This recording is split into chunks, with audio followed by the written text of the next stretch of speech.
To begin this meditation, please bring kind awareness to the following. 1. Why you chose this topic.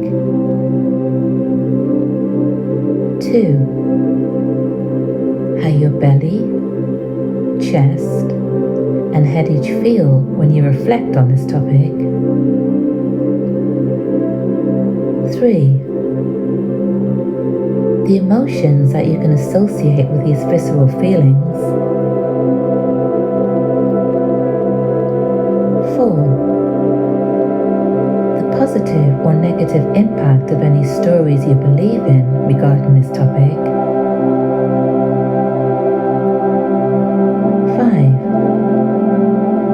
The fact that many others are feeling similarly about this topic as you. 6. How you might feel with increased awareness around this topic. And 7. When you can apply increased mindfulness to this topic in your day-to-day life. Meditation for chaotic times.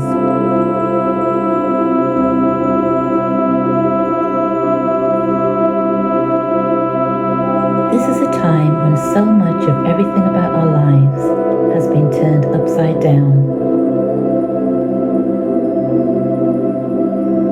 Most of our usual reference points that we took for granted are disrupted. From our jobs, to our favorite restaurants, to time with the people we're closest to.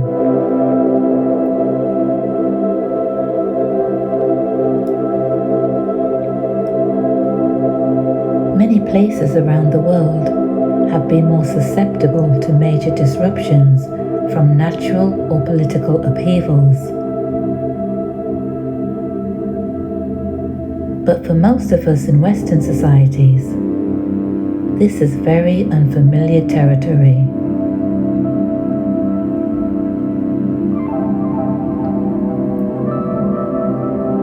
So I wanted to share a mindfulness tool you can use in times like this.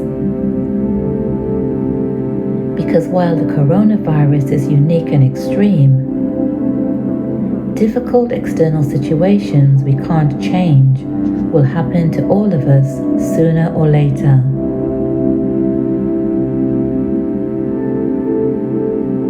It could be something very personal, like the loss of a job or a loved one, or an environmental crisis we feel helpless to change.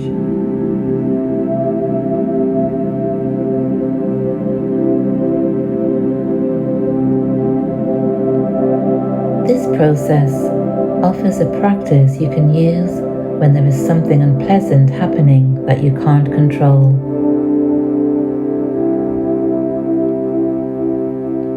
Instead of looking outside to feel better or safer, you can try something different and turn within.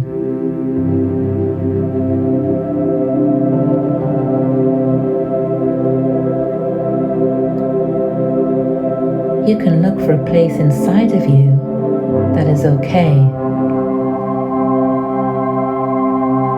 A place of quietness and strength that isn't dependent on any external factors.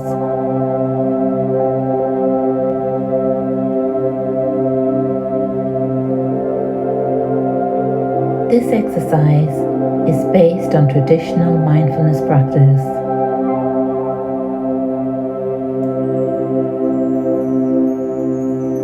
The purpose is to make your usual unconscious stream of thoughts, emotions, and sensations conscious.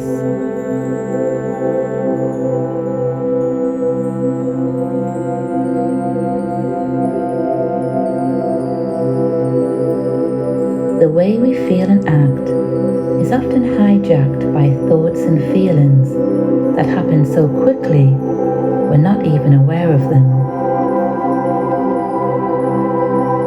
All of a sudden, we're upset or anxious angry in a situation that needs our attention and care.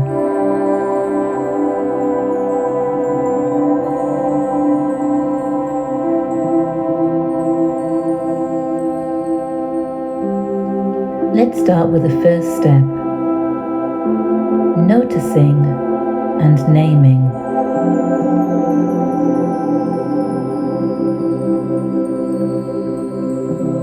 Make yourself comfortable, either sitting or lying down, and close your eyes.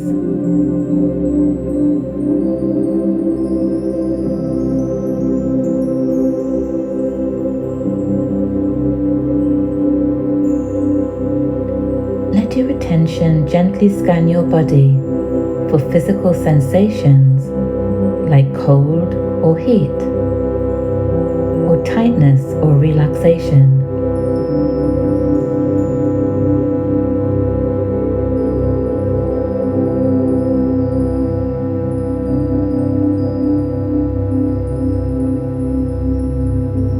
Then, start to notice any thoughts or emotions that may be passing through.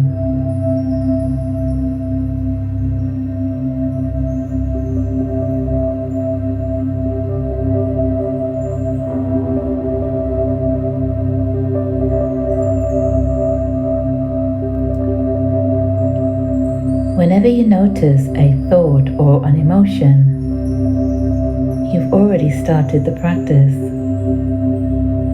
You noticed. And once you notice, name what you notice with one word.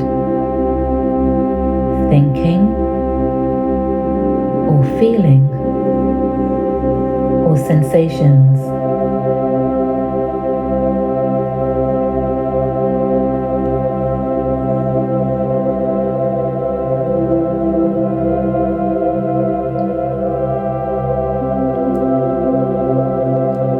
It's really important to notice any judgment or criticism of your efforts.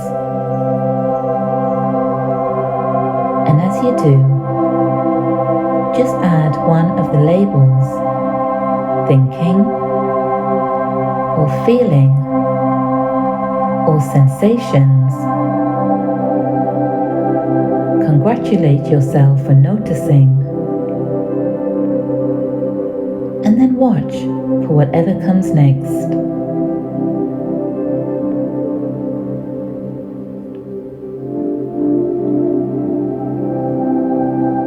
This seemingly simple step of naming and noticing creates just a bit of space between you and your experiences.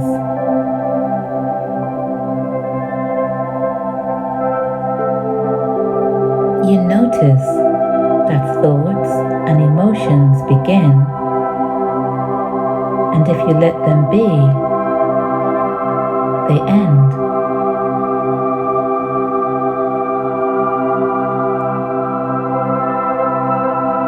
And you create a place where you can choose to follow them or not.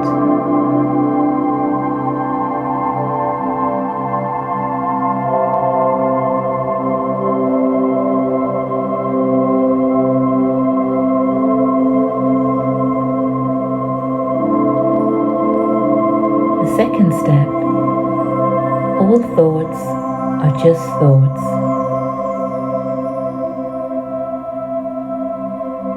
The next step is to do your best to notice and name all thoughts as thoughts and all emotions as just emotions.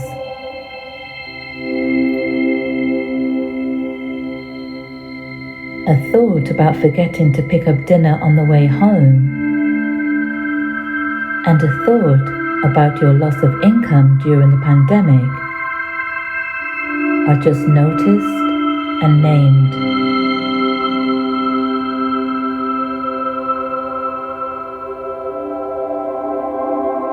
They're both just thoughts that come from somewhere and then disappear again.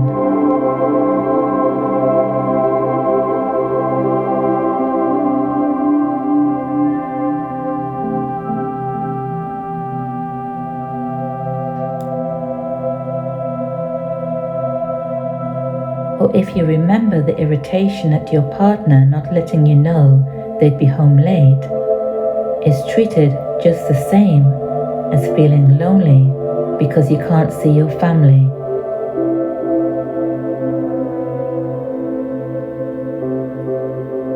They're both just emotions that come from somewhere and then disappear again.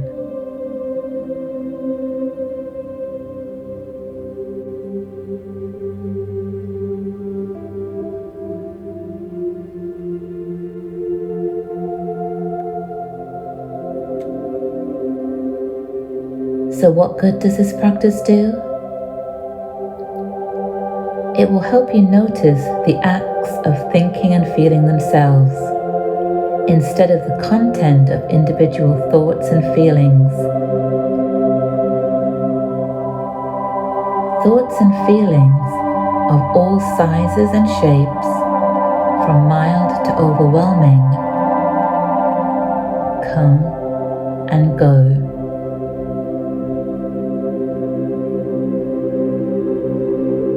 Try it. You might find it a relief to see that the hundreds of thoughts you have each day are just one thing: thinking. And your thinking isn't you.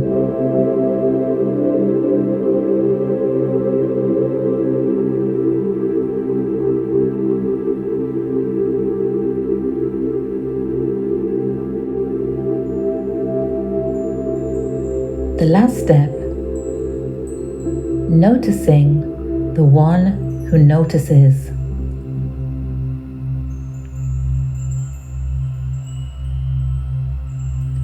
This step is hidden in the first two. When you notice and name and do your best to treat all your thoughts and emotions the same, you begin to sense a part of you that is not in the thought.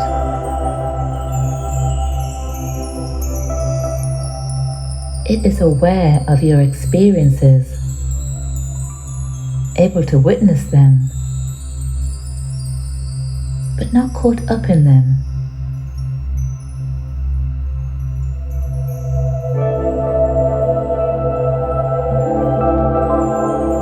There is a place of clear, compassionate witnessing of everything that's happening.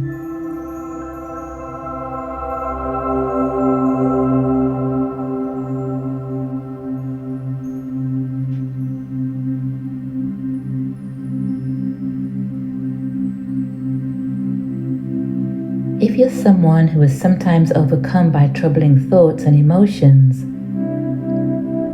this really is a relief.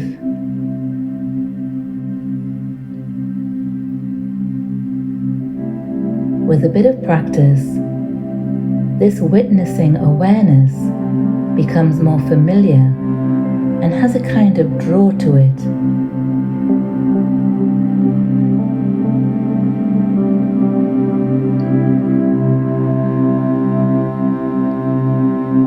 There's a calm and peace to this place that is aware of your thoughts and feelings, but isn't part of them.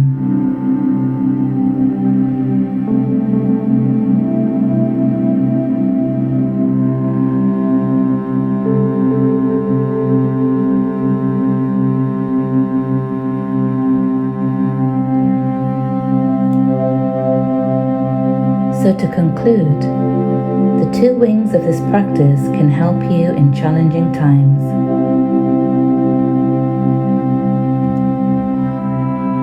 The first wing will show you how to have a lighter touch on your thoughts and feelings, to let them move rather than holding on too tight.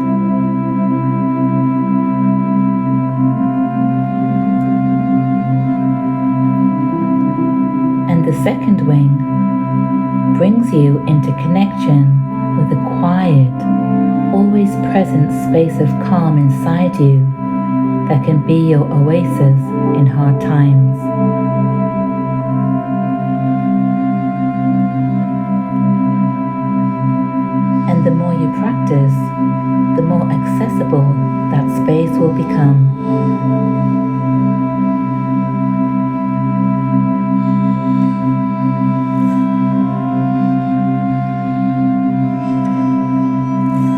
sitting or lying down, and use this time for reflection.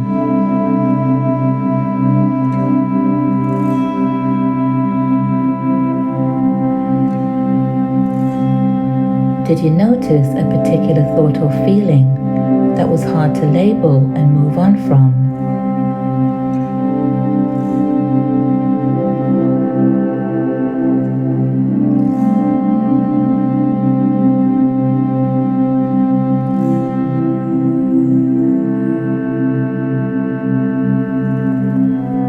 Were you able to sense the witness and space in you that noticed and named what was happening?